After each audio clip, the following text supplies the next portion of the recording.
विद्यार्थियों नमस्कार। हम पढ़ रहे हैं भक्त प्रवर सूरदास जी के भ्रमर गीत विषयक पद। ऐसा ही एक संदर्भ वाला ये पद है, ऐसे ही संदर्भ वाला।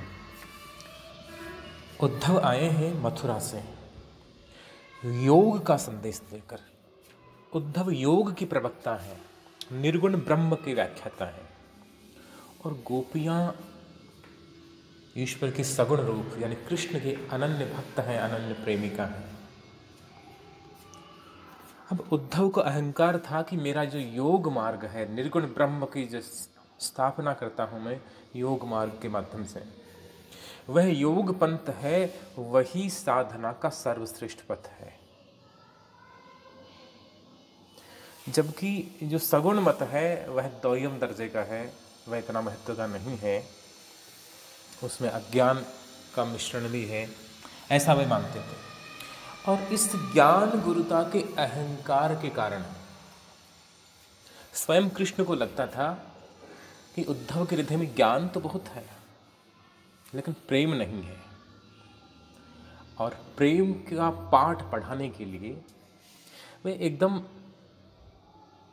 आधुनिक परिभाषा में अनपढ़ कहा जा सकता है या बहुत कम पढ़ी लिखी।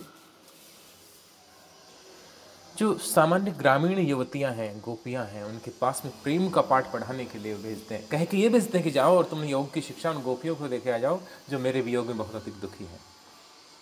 तो उद्धव जब से आए हैं तब से ज्ञान का उपदेश दिए जा रहे हैं और कह रहे हैं कि कृष्ण को भूल जाओ।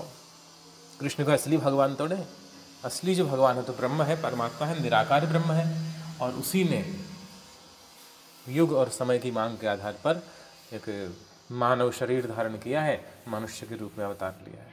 इसलिए वह असली थोड़ी, जब ये जो अवतार की कालावधि समाप्त होगी वापस अपने निर्गुण स्वरूप में चले जाएंगे। इसलिए असली ब्रह्म तो निर्गुण ब्रह्म है, उसे पाने का मार्ग है वो योग मार्ग है। इसलिए मेरा कहा मानो और कृष्ण को भूल जाओ। अब गोपियां क्या उत्तर देती हैं वह इस पद में वर्णित है। आइए पढ़ते हैं। हमारे हरिहारिल की लहरी। सूरदास की कविता की विशेषता है। अगर आप कविता के बाहरी कलेवर से परीक्षण करें तो जो ध्वन्यात्मकता और अनुप्रासिकता है वो किस तरह मन को खींचती है। हमारे हरिहारिल है वर्ण की आवृत्ति, अनुप्रास अलंकार। लेकिन ये तो बाहरी कलेवर है। अर्थ के आधार पर और कवित्व के आधार पर, बिंब के आधार पर, कविता में बिंब महत्वपूर्ण होता है। शब्द महत्वपूर्ण है लेकिन अर्थ की महत्ता ज़्यादा है। अर्थ महत्वपूर्ण है लेकिन उससे भी ज़्यादा बिंब की महत्ता है, दृश्य की महत्ता है, संवेदना की महत्ता है। हमारे हरिहारिल की लकड़ी। हारिल एक पक्षी होता है। देखी सुनी न करी व्याधि यानी बीमारी। ये योग को बीमारी करेंगे गोपियाँ। तो ये बीमारी तुम कहाँ से लेके आ गए उद्धव। सोई व्याधि हमें ले आए, देखी सुनी न करे। ये जो व्याधि बीमारी है, योग वाली बीमारी है, न तो आज तक हमने कहीं देखी, न सुनी, न हमने ऐसा कुछ किया है। और ये बीमारी कहाँ से पाल के हमें लेके आ गए, हमारे पास लेके आ गए हो।